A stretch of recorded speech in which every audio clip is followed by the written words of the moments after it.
Good morning, good afternoon, good evening, and good night to all my people around the world. This is Stop by local, regional, and international, home and abroad. A pastor bring in over 28 million in $100 notes to retrieve the new $100 bill at the Central Bank of Trinidad and Tobago.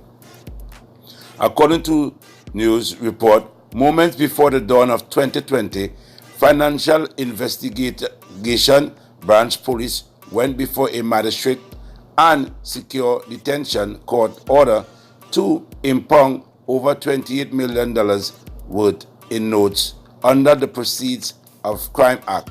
The sources said the money, which was brought to the central bank after 5 p.m. on All Year's Day, was counted by police late into the night and was confirmed at over $28 million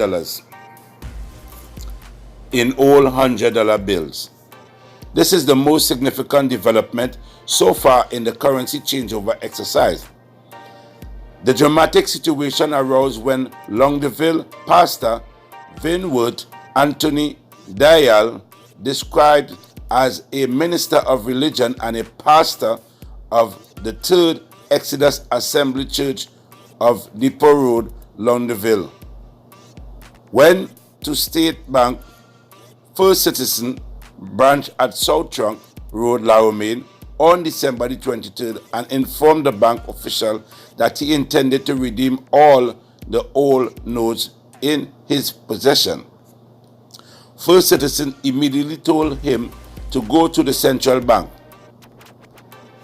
A pre-action protocol letter dated December 29, 2019, sent to the central bank by Dayal's attorney Dayal states that in or about December 2019, when Dayal learned that the old paper notes $100 bill would cease to be legal tender after December 31st, he began an exercise of opening all of the unopened ties envelope. On December 23rd, Dayals, along with Colin Wellington, Patrick Dayals, and Renrick Bishop, all trustees of the church, attended First Citizen Bank at its South Trunk Road, Laramie branch and informed Mrs. Trudy Knorr that he intended to redeem all of the old bills in his possession.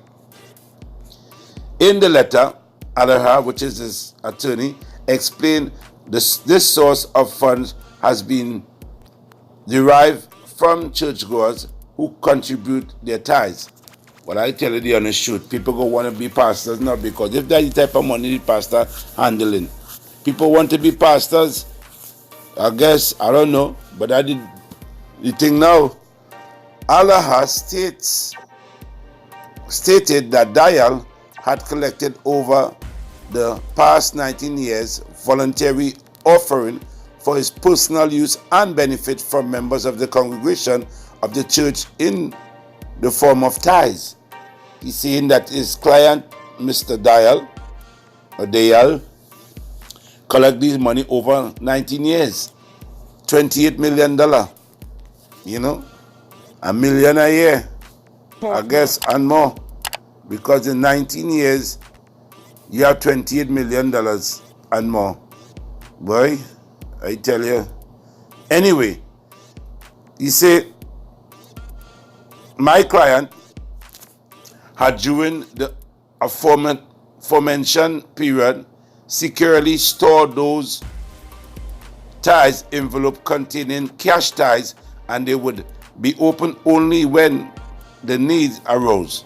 The cash tithes received by him and currently in his possession have not been deposited in any commercial bank, since my client is strongly against dealing with commercial bank, Allah stated.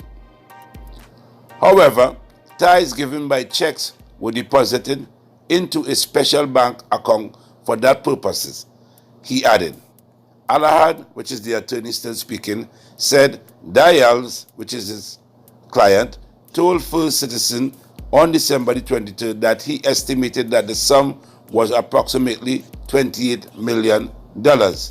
First Citizen indicated that it was not in a position to redeem those notes, and Dayal was referred to the Central Bank of Trinidad and Tobago. He immediately sought legal advice, the letter stated.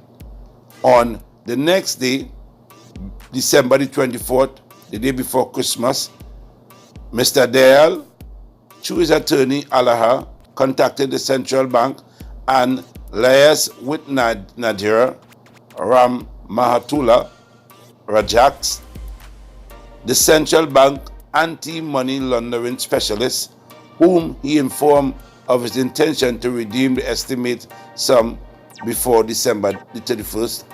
Mrs. Rahmatullah Rajak indicated that my client would have to come into the Central Bank in person and fill out a source of fund declaration prior to redemption of the notes in his possession, and that the said declaration form would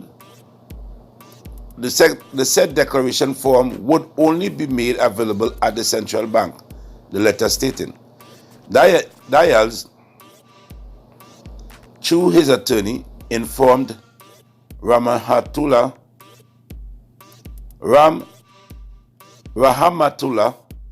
Rajak, that is the anti-money laundering specialist,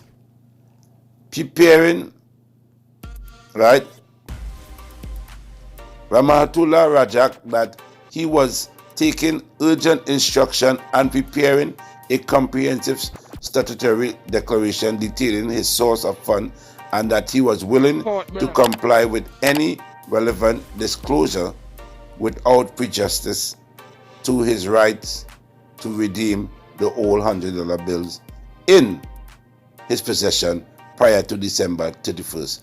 Now, if you don't get what I said here, let me say it again. Dayal, through his attorney, informed Ramha Matula Rajak, which is the anti-money laundering specialist, that he was taking urgent instruction and preparing a comprehensive statutory declaration detailing his source of fund, and that he was willing to comply with any relevant disclosure without prejudice to his rights to redeem the old $100 bill in his possession prior to December 31st. An appointment to meet Ms. Rajak at the Central Bank on December 27, 2019 was arranged, the letter stating. Now I will be using the word Rajak instead of Ramha Matula, right? That is Ms. Rajak. On December 27, two attorneys, Allaha and Aaron Mahabir, both in the absence of Dayal, met with Ms. Rajak at the Central Bank around noon and presented her with the following document. A covering letter signed by attorney Allaha dated December 27, 2019, submitting Dayal's statutory declaration declared on December 27 and indicating that such submission was without prejudice to Dayal's statutory rights of redemption under Section 27A 3 of the Central Bank Act. The letter also indicates that Dayal's willingness, subject to advice, to provide any further information or documentation in his possession to the Central Bank and or the Financial Intelligence Unit, should this be requested in writing, and the sum of over $28 million in old notes was ready to be redeemed before January 1st, 2020. Dayal also indicated that he was willing to work with the Central Bank to put in place appropriate logistical arrangement for the redemption. B. The said statutory declaration together with exhibit, Central Bank seeks sources of fund info. The Central Bank seeks source of fund info. They needed some more information on Mr. Dayal, how he obtained this amount of money. So Mrs. Rahmatullah